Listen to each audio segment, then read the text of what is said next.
Comedian Chelsea Handler absolutely tearing into White House Press Secretary Sarah Huckabee Sanders, calling her all kinds of insulting names on her soon-to-be canceled Netflix talk show. Watch this. When somebody from the Trump White House stands at the lectern and tells us that black is white. That harlot that they're dressing up and trolloping out every day. I mean, one day she has no makeup on at all. The next, she's got like 6-foot-long eyelashes, and she's got cleavage and summer lipstick all over her face. Can you believe what they've turned her into? A proper trollop. Yeah, I don't think that's funny. I really don't. I don't think it's one bit funny. And it's coming from a woman who considers herself to be an advocate for women. And by the way, this advocate for women has this to say about Senator Al Franken. Listen. I'm sorry, he's not a predator. We all know, anybody who's met him knows that's not true. Can I he made poll? a mistake, absolutely, but he is not a predator. See how that works, right?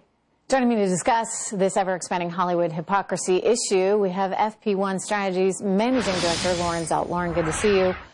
You know, I guess my real problem with this is that I'm all for feminism.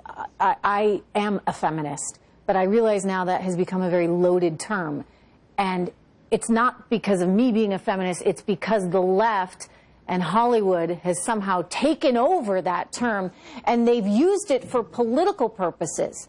I mean, if a guy has a problem, like we have seen many have, you call it out, regardless of whether they're on the left or the right. But it seems that for Ms. Handler, it only matters if you're on the right.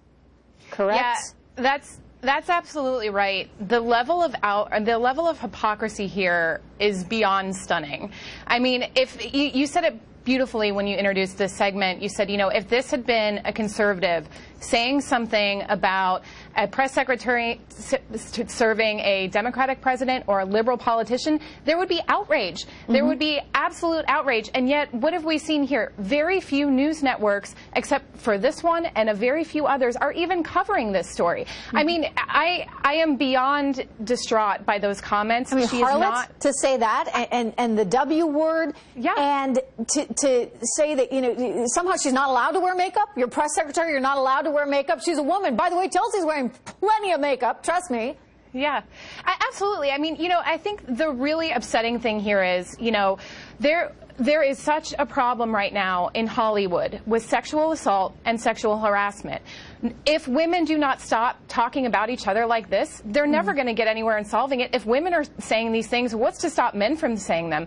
And further, I think that she is being a very bad example for mothers, daughters, women of all kind.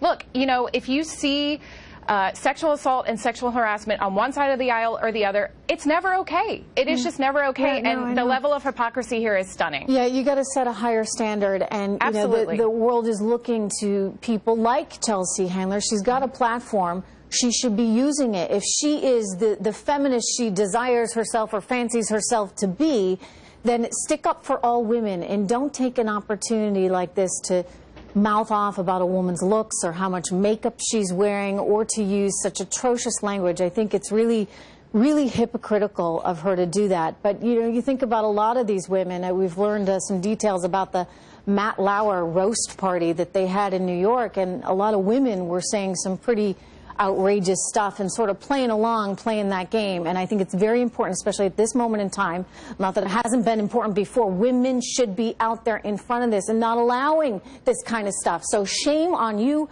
Chelsea Handler. You're better than that. You should be, anyway.